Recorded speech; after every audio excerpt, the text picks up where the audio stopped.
والصلاة والسلام على رسوله الأمين إلى يوم الدين. أما بعد، أعوذ بالله من الشيطان الرجيم. بسم الله الرحمن الرحيم. يا أيها الذين آمنوا استعينوا بالصبر والصلاة إن الله مع الصابرين. بزرگان محترم، عزیزان گرامی اور لائق قدر نوجوان ساتھیوں اور عزیز بچوں، آپ تمام مسلمانوں کو، آپ تمام برادران ملت کو میں اپنی جانب سے عید الفطر کی مبارکباد پیش کرتا ہوں. بزرگوں اور دوستوں، آج کا یہ موقع، آج کا یہ دن، آج کا یہ وقت کوئی تقریر کرنے کا نہیں، کوئی واعظ اور نصیحت کرنے کا دن نہیں.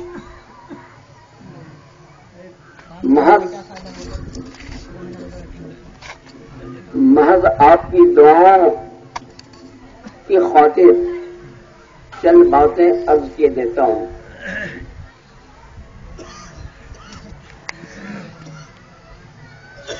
ماہ رمضان بڑا ہی محترم، مقدس، مقرب اور پاکیزہ مہینہ ہے. رمضان دراصل خطا کاروں، گناہ گاروں، اللہ کے نافرمانوں کو ان کے گناہوں کی گندگی، ان کے خطاؤں کی نجاست سے صفائی عطا کرنے کو، پاکی حاصل کرنے کو یہ رمضان آتا ہے. رمضان دراصل تطہیر قلب کا نام ہے، دل کی پاکیزگی، صفائی، طہارت کا نام روزہ ہے. اور اسی غرض کے لیے ہر سال رمضان آتا ہے اور چلا جاتا ہے. انشاءاللہ یہ سلسلہ قیامت تک جاری رہے گا. ہمیں دیکھنا یہ ہے، ہمیں غور یہ کرنا ہے کہ جو رمضان انسان کے دل کی صفائی کے لیے، قلب کی طہارت اور پاکیزگی کے لیے آتا ہے، انسانوں کو اس کی گندگی اور نجاست سے پاکی حاصل کرنے کے لیے عطا کیا گیا ہے، ہم مسلمانوں نے رمضان کے اس مقدس اور مبارک مہینے سے کتنا فائدہ حاصل کیا، کتنا استفادہ حاصل کیا، ہم اس سے کتنے فیضیاب ہوئے. اگر ہمارے دل کی تطہیر نہیں ہوئی، اگر ہمارا دل پاک نہیں ہوا، ہم گندگی میں ویسے ہی ملوث رہے، آلودہ رہے جیسے رمضان سے قبل ہم آلودہ تھے، تو یہ رمضان ہمارے لیے خیر و برکت کا نہیں، عظمت کا نہیں، فضائل کا نہیں، بلکہ یہ ہمارے لیے وعید کا، ہمارے لیے تنبیہ کا، ہمارے لیے شرمندگی اور ندامت کا دن ہے. بزرگوں اور دوستوں، یہ آج کا دن، یہ عید کا دن، مسرت اور شادمانی کا دن، دراصل خالق کائنات کی طرف سے اپنے مومن بندوں کو ایوارڈ اور انعام تقسیم کرنے کا دن ہے. خدا کا وہ بندہ جو مومن ہے، جو ایماندار ہے، جس نے ایمان کے ساتھ، احتساب کے ساتھ رمضان کا روزہ رکھا ہے، آج خدا کی طرف سے اسے انعام دیا جائے گا، ایوارڈ سے نوازا جائے گا. اب ہمیں دیکھنا ہے، اپنے دامن کی طرف دیکھنا ہے، اپنے سینے پر ذرا ایک نظر ڈالنی ہے کہ کیا ہم اللہ کے اس انعام کے مستحق ہم بھی ہیں. اللہ جس کو انعام دینا چاہتا ہے، انعام سے نوازنا چاہتا ہے، اس کی فہرست میں میرا بھی نام ہے. اگر ہمارا نام شامل ہے تو واقعی ہمارا یہ روزہ ہمارے لیے نجات کا اور بخشش کا ذریعہ ہے. ہم بڑے خوش نصیب ہیں, بڑے سعادت مند ہیں. لیکن اگر ان خوش نصیبوں میں ہمارا نام نہیں ہے, ہم اس کے انعام سے محروم ہیں, ہم گندگیوں سے نجات حاصل نہیں کر سکے, ہمارا دل پاک اور صاف نہیں ہو سکا, ہمارے دل کے اندر نجاست اور گندگی ویسے بھری ہوئی ہے کہ یہ دن ہمارے لیے خوشی کا نہیں, ہمارے لیے غم کا دن ہے. آج کا دن ہمارے لیے خوشی کا نہیں, غم کا دن ہے. کیا یہ خوشی تو اس کے لیے ہوتی ہے جو بندہ اپنے مالک کو راضی کر لیتا ہے, خوش کر لیتا ہے, اس کی رضا کے مطابق زندگی گزارتا ہے, لمحات بتاتا ہے. جس نے اللہ کے فرمان کے مطابق دن گزارے, رات گزارے, وہ اللہ کے انعام کا اور اعانت کا مستحق ہے. لیکن اگر اس کے شب و روز میں کوئی فرق نہیں پیدا ہوا, اس کی زندگی میں کوئی تبدیلی نہیں آئی, کوئی انقلاب پیدا نہیں ہوا, جیسے پہلے تھا اب بھی ویسا ہی ہے, یہ دن اس کے لیے بڑی شرمندگی اور ندامت کا دن ہے. اسے اپنے اعمال پر, اپنے آپ پر غور کرنا چاہیے, سوچنا چاہیے کہ ہم اس انعام کے حقدار اور مستحق ہے کہ نہیں. بزرگوں اور دوستوں, نماز ایک ظاہری عبادت ہے. نماز ایک ظاہری عبادت ہے. اور آپ میں سے کوئی شخص اگر یہاں پہ کھڑا ہو جائے یا کسی دور مقام پہ کھڑا ہو جائے تو دیکھنے والا دیکھے گا تو سمجھ جائے گا کہ وہ نماز پڑھ رہا ہے. کیوں کہ آپ تحریمہ باندھیں گے, ہاتھ بلند کریں گے, ہاتھ سینے پہ باندھیں گے, جھکیں گے, رکوع کریں گے, سجدہ کریں گے. دیکھنے والا دیکھ لے گا کہ وہ نماز پڑھ رہا ہے. یہ آپ کا ظاہری اعمال ہوگا. اور صبر ظاہری اعمال کا نام نہیں, صبر تو دلی کیفیت کا نام ہے. اللہ نے فرمایا کہ یا جو الذین آمنوا استعینوا بالصبر والصلاۃ, اے ایمان والو تم اللہ سے مدد چاہو نماز اور صبر کے ذریعے. اللہ کی تم کو قربت حاصل ہوگی نماز کے ذریعے اور صبر کے ذریعے. ایک ظاہر اور ایک باطن ہے. جب ظاہر اور باطن دونوں کا ایک جا اشتراک ہوگا, ملاپ ہوگا, جوڑ ہوگا, وہ آدمی جو ہے خوش نصیب ہوگا. ایسے ہی آدمی کے بارے میں اللہ نے فرمایا کہ ان اللہ مع الصابرین, اللہ صبر کرنے والوں کے ساتھ ہے. صرف یہ نہیں کہا کہیں پورے قرآن کو ڈھونڈ جائیے, الٹ دیجیے, کہیں آپ کو نہیں ملے گا کہ اللہ نمازیوں کے ساتھ ہے, اللہ حج کرنے والوں کے ساتھ ہے, اللہ زکات دینے کے والوں کے ساتھ ہے. پورے قرآن میں کہیں آپ نے دیکھا کوئی آیت ملے گی؟ بے شمار حفاظ قرآن حافظ قرآن یہاں بیٹھے ان سے پوچھے, کوئی ایک آیت نکال کے دیکھے تو صحیح. اللہ نے فرمایا کہ اللہ اس کے ساتھ ہے جو صبر کرتا ہے, صبر کرنے والوں کے ساتھ ہے. اور آقا دو عالم جناب محمد رسول اللہ صلی اللہ علیہ وسلم نے ارشاد فرمایا کہ الصیام صبر, الصیام صبر, روزہ نام ہے صبر کا. روزہ نام کس کا ہے؟ صبر کا. صبر کس چیز سے؟ کھانے پینے سے, بھوک سہنے سے. ارے صبر کس چیز سے؟ اللہ فرماتا ہے حرام سے صبر کرنا ہے, حرام کو ترک کرنا ہے, حلال کو اختیار کرنا ہے. اس لیے تو ظاہری اعتبار سے یہ کہا گیا کہ روزہ نام ہے کھانے پینے اور مباشرت کے ترک کر دینے کا نام کیا ہے؟ روزہ. یہ ظاہری اعمال ہے. اور اللہ تعالیٰ ظاہری اعمال کو نہیں دیکھتا. اس لیے آقا دو عالم جناب محمد رسول اللہ صلی اللہ علیہ وسلم نے ارشاد فرمایا کہ اللہ تعالیٰ تمہاری شکل کو نہیں دیکھتا, تمہاری صورت کو نہیں دیکھتا, تمہارے لباس کو نہیں دیکھتا. اللہ تو تمہارے نیت اور اعمال کو دیکھتا ہے. اور اعمال ایسی چیزیں, وہ مخفی چیزیں ہیں, پوشیدہ چیزیں, جن کی کیفیت کا نام کیا ہے؟ صبر ہے. ایسے ہی صابروں کے لیے اللہ نے فرمایا بشری صابرین, صبر کرنے والوں کو بشارت سنا دو. کس چیز کی بشارت؟ بلڈنگ ملے گی,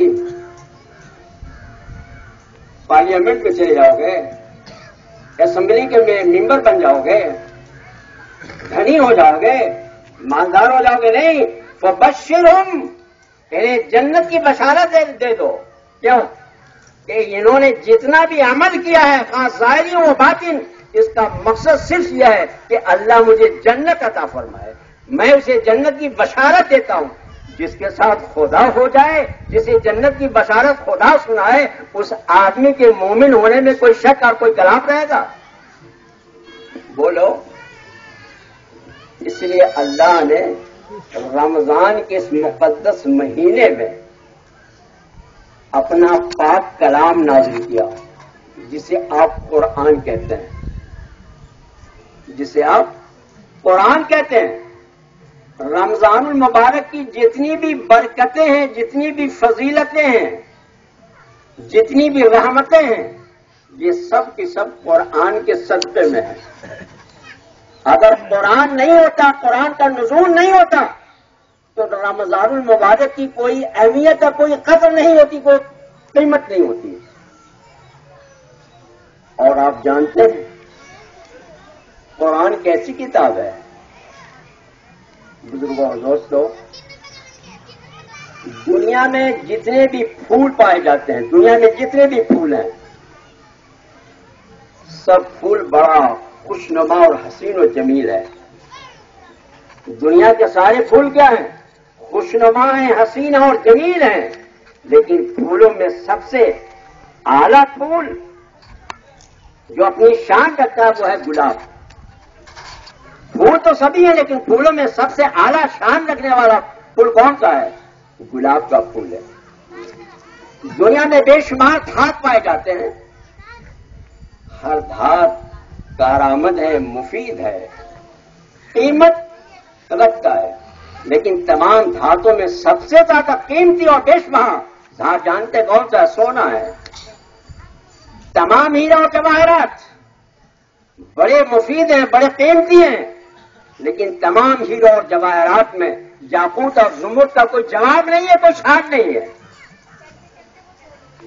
اسی طریقے سے دین تو سب اللہ کے بنائے ہوئے ہیں، سارے دن اللہ کے بنائے ہوئے ہیں، لیکن تمام دنوں میں سب سے اعلیٰ اور سب سے قیمتی دن کون ہے؟ جمعہ مبارک ہے۔ ساری کتابیں اللہ نے نازل کی ہیں، لیکن تمام کتابوں میں سب سے افضل اور اعلیٰ کتاب کون سی ہے؟ قرآن مجید ہے۔ دنیا میں جتنی بھی کتابیں پائی جاتی ہیں، خواہ وہ توریت ہو، انجیل ہو، زبور ہو، بائبل ہو،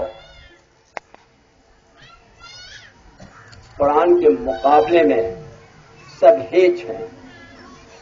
بزرگ اور دوستو، میں ایک بات آپ سے کہہ کر رخصت ہونا چاہتا ہوں۔ اس کائنات میں جتنی بھی چیزیں پائی جاتی ہیں، اس دنیا کی جتنی بھی چیزیں ہیں، اس دنیا کی چیزوں میں جس چیز کی بھی نسبت اور تعلق قرآن سے پیدا ہو گیا، وہ کائنات میں سب سے افضل اور سب سے اعلیٰ ہے۔ مثلا دنیا میں بے شمار زبانیں بولی جاتی ہیں، بے شمار زبانیں بولی جاتی ہیں، لیکن دنیا میں جو زبان سب سے افضل اور اعلیٰ مانی جاتی ہے آج کے دور میں بھی، آج کے پیریڈ میں بھی، وہ زبان عربی ہے۔ عربی زبان سے بڑھ کر دنیا میں کوئی افضل زبان نہیں۔ کیوں؟ اس لیے کہ یہ قرآن عربی زبان میں نازل ہوا ہے۔ قرآن کہتا ہے، اللہ فرماتا ہے، میں نے اس قرآن کو عربی زبان میں نازل کیا ہے تاکہ تم اسے سمجھو، عقل سے کام لو۔ تو معلوم ہوا کہ زبانوں میں سب سے افضل زبان کون سی ہے؟ عربی زبان ہے۔ یہ قرآن جس مہینے میں نازل کیا گیا، سب مہینے تو اللہ کے ہیں، لیکن مہینوں میں سب سے افضل مہینہ کون سا ہے؟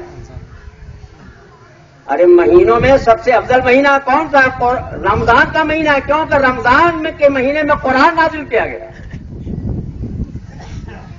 مہینہ سب سے افضل، زبان سب سے افضل، اور جس رات میں یہ کتاب، یہ قرآن اترا اور نازل کیا گیا، اس رات کے بارے میں تو اللہ کا اعلان ہے، لیلۃ القدر خیر من الف شہر، وہ رات 1000 مہینوں سے بہتر رات ہے، وہ رات 1000 مہینوں سے بہتر رات ہے۔ اور یہ کتاب جس ملک میں جس شہر میں نازل کیا گیا اتارا گیا وہ شہر دنیا کے تمام شہروں میں سب سے افضل اور اعلیٰ ہے، مکہ اور مدینہ۔ کیوں کہ قرآن مکے میں بھی نازل ہوا اور مدینے میں بھی نازل ہوا۔ دنیا میں جتنا اشرف مقام شہر عمدہ اور بہتر مکہ اور مدینہ ہے، دنیا میں کوئی شہر نہیں ہے۔ یہ مقام کس وجہ کا حاصل ہوا؟ صرف قرآن کی وجہ کیا تھی؟ جو قرآن یہ کتاب جو فرشتہ لے کر آیا جبریل امین، وہ جبریل امین فرشتہ تمام فرشتوں میں افضل ہے، تمام فرشتوں کا سردار ہے۔ اور جس نبی پر جو قرآن اترا، جس نبی کو یہ قرآن دیا گیا، وہ نبی تو امام الانبیاء ہے، سید الانبیاء ہے، سید الانسان ہے، اس کا کوئی جواب نہیں ہے، لا جواب ہے، بے مثال ہے، بے نظیر ہے۔ اور آپ جانتے ہیں اس امت مسلمہ کو جو قرآن دیا گیا، اس امت مسلمہ کو جو قرآن دیا گیا، اللہ کہتا ہے کہ کنتم خیر امتن، تم تمام امتوں میں سب سے افضل امت ہو۔ امتوں میں سب سے افضل امت کون؟ امت محمدیہ۔ کیوں کہ آپ کو نبی کریم جناب محمد الرسول اللہ کے صدقے میں آپ کو قرآن دیا گیا۔ اب ہمیں یہ دیکھنا ہے، غور کرنا ہے کہ واقعی کیا ہم خیر امت ہیں؟ کیا ہم خیر امت کہلانے کے حقدار ہیں، مستحق ہیں؟ کیا قرآن سے ہمارا وہی تعلق ہے، وہی قلبی لگاؤ ہے، وہی شغف ہے، وہی میرا مشغلہ ہے جس کا تقاضا خدا کرتا ہے، خدا کا رسول کرتا ہے؟ اگر نہیں کرتا ہے تو ہم کو اپنے آپ پر ایک نظر ڈالنی چاہیے، سوچنی چاہیے کہ اللہ نے جو ہم سے جنت کا وعدہ کیا ہے، انعام کا وعدہ کیا ہے، کرام کا وعدہ کیا ہے، اگر ہم اس سے محروم ہو گئے، اگر ہم اس میں نہ جا سکے، وہ نعمتیں ہم کو نہ مل سکیں، تو ایک کہاوت ہے جو آپ برابر سنتے رہتے ہیں کہ دھوبی کا کتا نہ گھر کا نہ گھاٹ کا، دھوبی کا کتا نہ گھر کا نہ گھاٹ کا۔ ہماری دنیا تو برباد ہو ہی گئی، دنیا بھی آپ کے ہاتھ سے چلی گئی، دنیا کا اقتدار چلا دیا، دنیا کا سے وقار آپ کی ختم ہو گئی، دنیا میں آپ کا کوئی ویٹ نہیں رہا، کوئی وزن نہیں رہا، کوئی عزت نہیں رہی، نہ آپ کی عزت باقی، نہ آپ کی آبرو باقی، نہ آپ کی عبادت گاہیں باقی، ساری چیزیں غیروں کے قدموں میں ہیں، غیروں کے قبضے میں ہیں، آپ سے دنیا بھی چلی گئی ہے اور آخرت کا خدا حافظ ہے۔